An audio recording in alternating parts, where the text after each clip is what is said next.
सांग मला काय झालंय? अरे लहानपणी साधी चापट सुद्धा मारली नाही तुला, मग का घाबरतोयस तू? आई मी घाबरतोय ना आई, तुझ्या मायेला घाबरतोय मी काहीतरी सांगून तुला त्रास नाही द्यायचा आहे मला.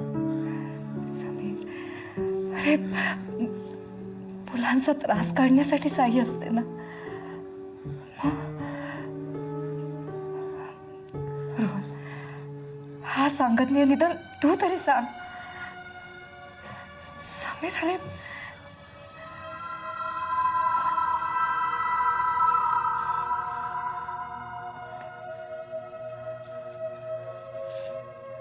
आई, माझी अमेरिकेतली नोकरी गेली.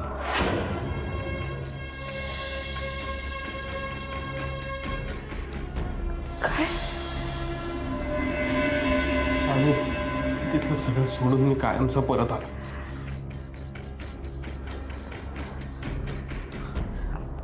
आई अगं, नोकरीशिवाय तिथे राहणं खरंच खूप अवघड आहे ग. आणि आणि काय? आणि आणि इथे इथे काय समीर? इथे काय? आणि आई इथे समीरला चांगल्या नोकरीची ऑफर आली आहे. हो ना. अरे मग झालं तर या अमेरिकेला काय एवढं सोनं लागलंय? तू अजिबात विचार करत बसू नकोस. वाटलं तर सांग आईसाठी इथे परत आलो म्हणून.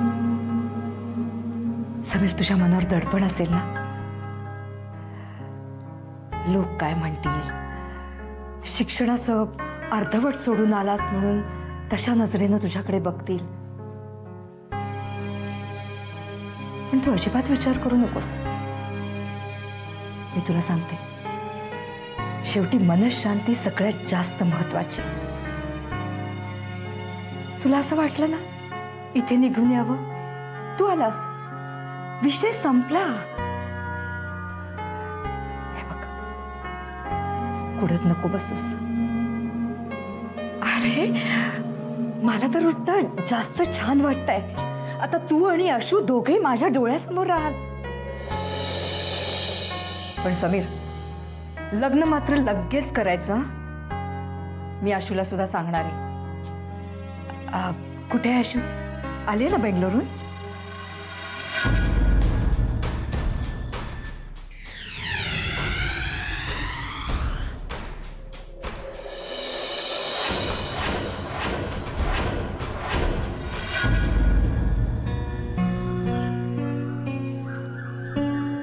किटी,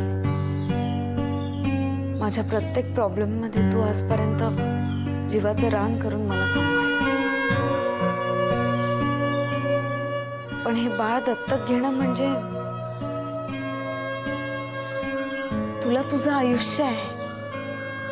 रोहनच्या अपेक्षा आहेत तुझ्याकडून, त्याचे प्लॅन्स आहेत.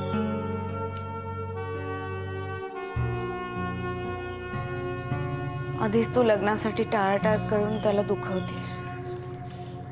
त्यात आणि हे बाळ दत्तक घेणं म्हणजे जरा जास्त नाही का होणार?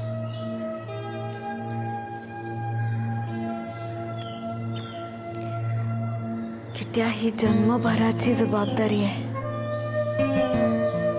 उद्या मन बदललं, मनात दुसरे विचार आले तर सोडूनही देता येणार नाही.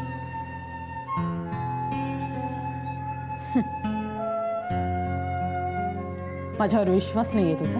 किट्या, माझा तुझ्यावर पूर्ण विश्वास आहे.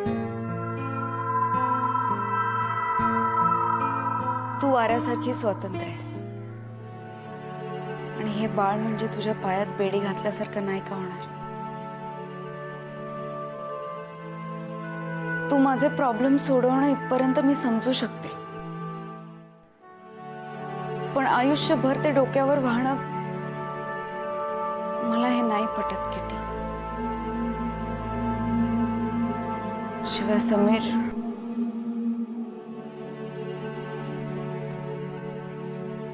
अशी मी समीरशी बोलले, त्याला समजेल मी काय म्हणते ते, आणि मला पूर्ण खात्री मी जे काही म्हणते ते त्यांना नक्की पटेल.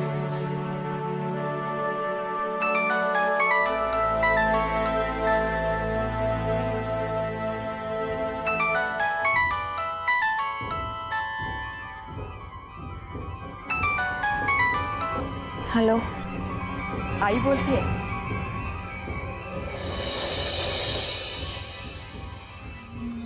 बोला आई.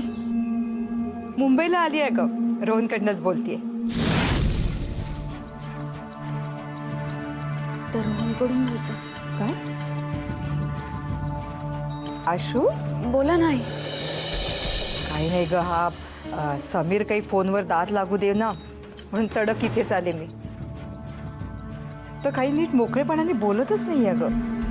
आई अगं, मी म्हटलं मग तूच काय ते नीट सांगशील मला. कशाबद्दल? असं काय, लग्नाबद्दल, सेटल होण्याबद्दल.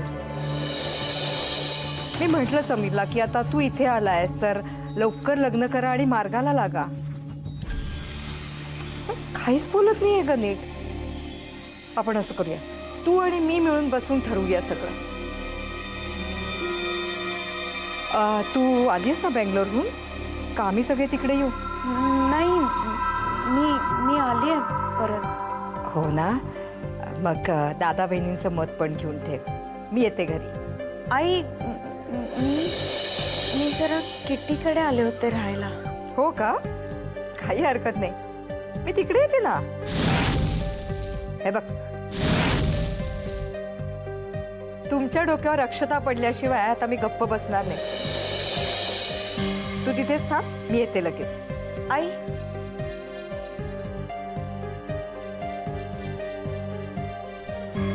किट्टी आईकडे येते. अरे समीर चल, आईला थांबवायला हवं. समीर चल यार, नाही तर वाट लागेल सगळी. समीर यार प्लीज.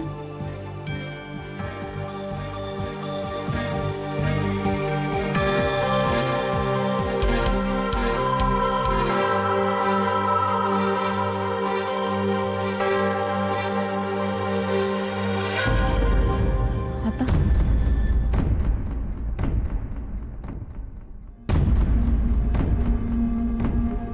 काय सांगतेस मा तू हे?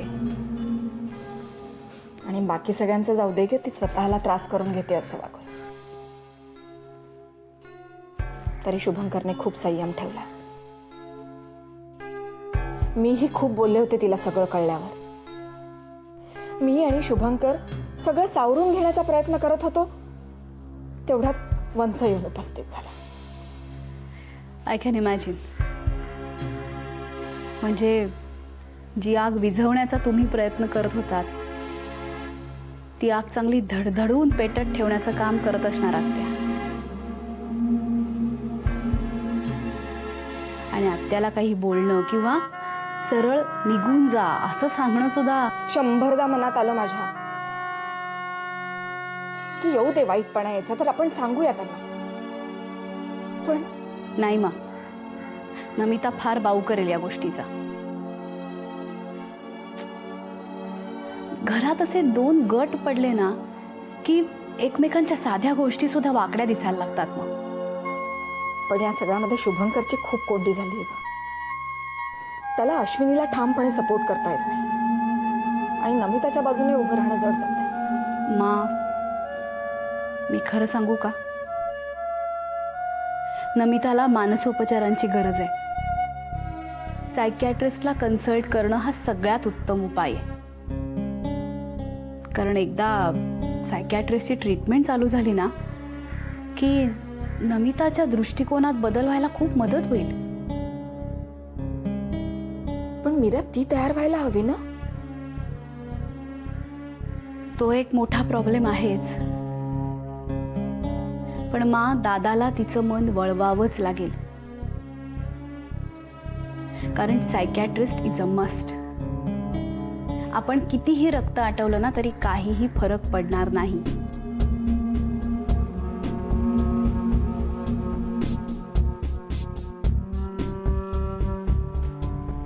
May I come in?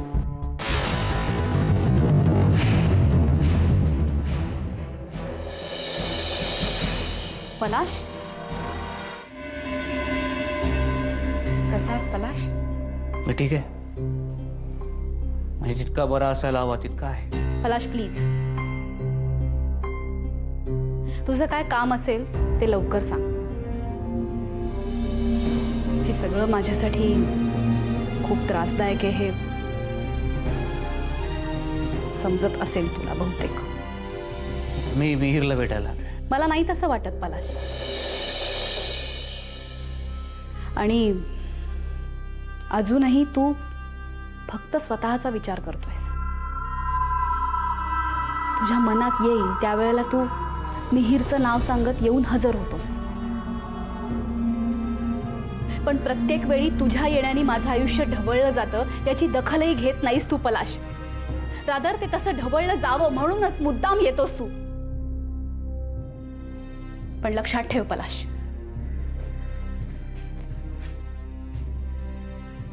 माझा निर्णय बदलणार नाहीये कशामुळेही. मीरा, अगं घरी आलेल्या पाहुण्याशी सुद्धा मा, पाहुणा तो नाहीये, मला पाहुणी करून गेलाय तू. आत्ताचं माझं वागणं, त्याला जा म्हणून सांगणं हे शिष्टाचाराला सोडू नये असं वाटतंय तुला. पण पलाशचं वाग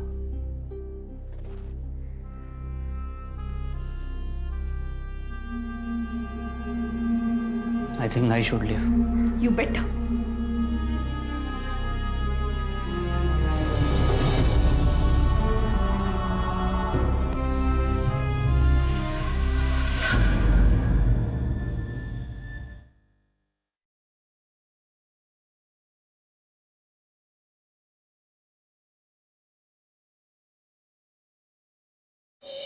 असं काय बसलाय दगडासारखा समीर?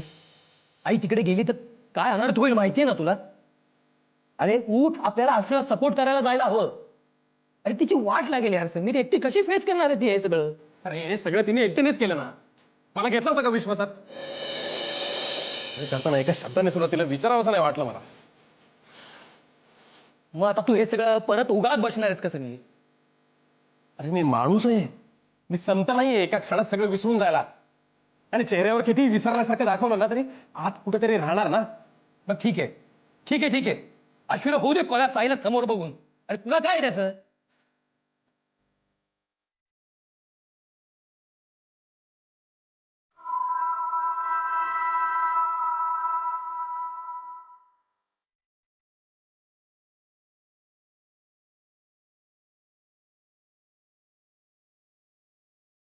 असू नाही रे, तिला पाहून आई कोलॅप्स होणार.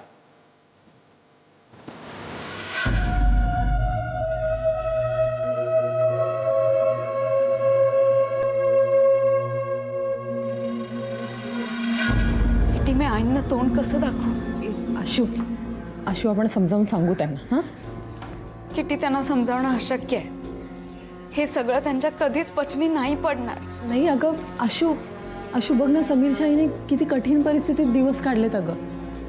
त्यांना नक्कीच समजू शकेल, खरंच मला असं वाटतं. पण इनफॅक्ट तू हे जे सगळं काही केलंस ते त्यांच्या मुलासाठी केलंय हे कळल्यावर त्यांना नक्कीच मान्य होईल अगं. मी हे सगळं समीरसाठी केलं असलं तरी त्यांना सरोगसी अनैतिकच वाटणार आहे किटी. मला खूप टेन्शन आलंय. आशू, ए राजा, नको काळजी करूस ग. हां, सगळं ठीक होईल.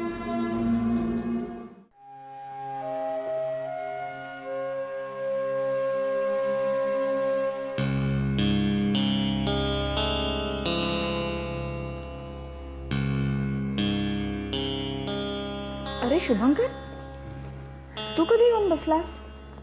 आत्ताच. तू बिझी होतीस पुस्तकात म्हणून डिस्टर्ब नाही केलं तुला. बिझी कसली रे? बिझी राहण्याचा प्रयत्न करते पण लक्ष नाही लागत आहे. मग माझंही तसंच झालंय. कशातच लक्ष लागत नाही ग. सगळंच एकदम विचित्र होऊन गेलंय. म्हटलं तर सगळं आहे या घरात. आनंद समाधान मात्र हरवलंय.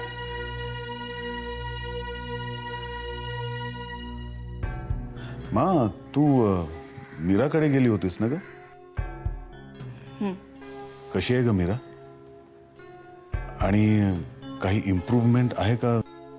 नाही, इतक्यात काही होईल असं नाही वाटत आहे मला. पलाशची चूक सहज माफ करता येण्याजोगी नाहीये, पण तो खडबडून जागा झाला हे तितकंच खरं आहे. आता काळच ठरवेल पुढे काय होतं ते. मा पण ती कशी आहे? ठीक आहे ना? तिने स्वतःला खूप खंबीर ठेवलं शुभंकर, पण तिची किती घालमेल होत असेल ना मला माहिती आहे. म्हणून दर 2 दिवसांनी एकदा चक्कर मारतेच मी तिच्याकडे.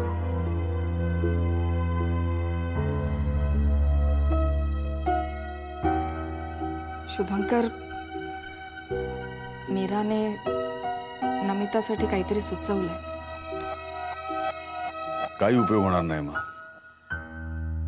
नमिता मीराचं काहीही ऐकणार नाही. काय आहे ना मा, नमिताचा मीरावर एक गायनाक म्हणून असलेला विश्वास पूर्णपणे उडालाय. नाही, त्या बाबतीत नाही शुभंकर,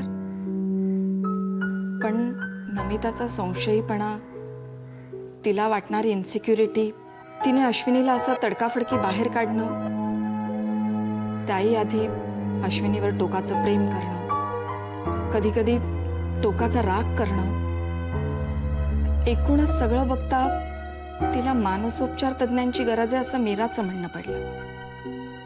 आणि खरं सांगू शुभंकर, मलाही पटलंय ते. नमिताला इतके वर्षांनी दिवस गेले. तिच्या या अवस्थेत तिचं मन शांत असणं खूप महत्वाचं आहे. मग तुला खरं सांगू, माझ्या डोक्यात हेच विचार येत होते. आता मीराने सुचवले म्हटल्यावर प्रश्नच नाही. मी असं करतो, मीराशी बोलून घेतो आणि लवकरात लवकर सायकॅट्रिस्टची अपॉइंटमेंट घेऊन टाकतो. तू बोलतोयस त्यामध्ये एक छोटासा चेंज सुचवू का मी?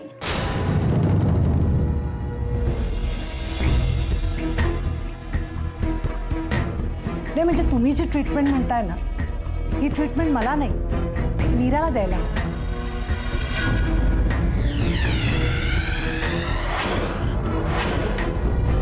कारण तिला याची जास्त गरज आहे.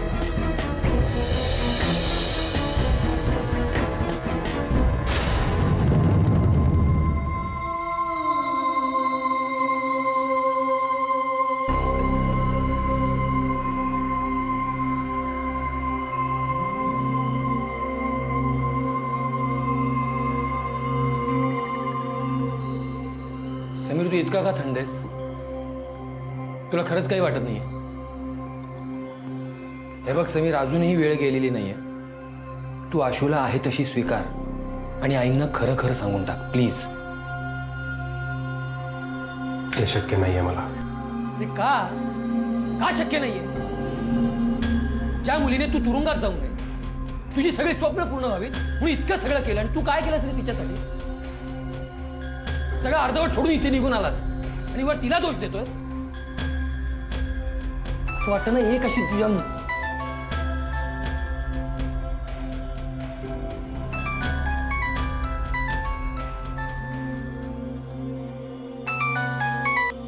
हा बोल. रोहन, समीर आहे तिथे? आहे का? काय झालं? जरा फोन दे त्याला.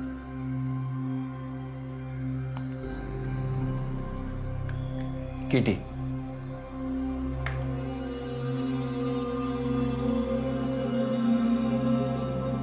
हॅलो. समीर प्लीज, मी काय सांगते ते शांतपणे आणि नीट ऐक.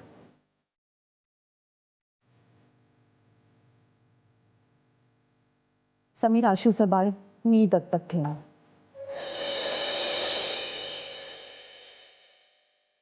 बघ, त्या बाळाला दत्तक घेतल्यानंतर तुझे आणि आशूचे सगळे प्रॉब्लेम्स मिटतील. खरंच. पण आता प्लीज माझ्यासाठी एकच काम कर. ते बघ आई इथे यायला निघाल्यात, त्यांना कसंही करून थांबव प्लीज. किती ते शक्य नाही आता. आई तिकडे यायला निघाली.